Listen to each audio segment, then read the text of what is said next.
предложение как сделал? Предложение было шикарное. И руки дрожат. Я сказала да. Анан, карадалки, биздин колдор качан дрожать болот, Зай, не говори. Такое ощущение, как будто только мы остались незамужними. Ана бек казы кирип кол сураганда да деп кое бербей? Мне кажется, нас скоро всех из дома выгонят, если мы замуж не выйдем.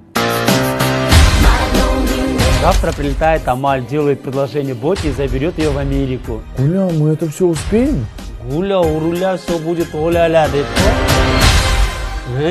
Сөйлечі, Рамео. Гуля, мен сен сүйем білесің да.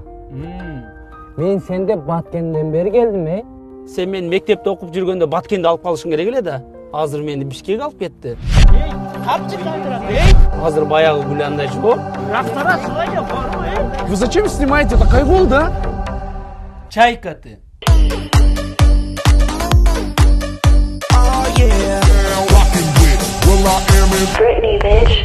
Ай, голова. Блин, айтпа. Блин, айтпа. Кызым, надо взрослеть. Надо, чтобы семья своя была. Гуля, знаешь, я бы свою подругу Чайкой никогда не назвала бы. Силер бойонуп чойроңдогондон башка эмне кыла аласыңар я? Колуңардан эмне келет? Биз анын үй бүлөсүн тааныйбыз. Будь проще, и тогда люди потянутся к тебе. Же эмне тигил уй саганды билесиңби? Же нан жапканды билесиңби? Тем более кызды сураган жерге бер дейт. Бүгүн алар менен жолугабыз, сага сүйкө салышат.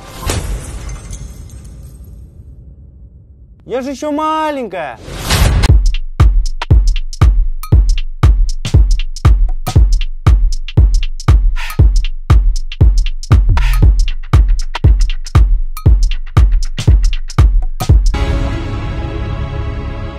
Аз мына бир Максқа звонок кетирейин. Какой Макс?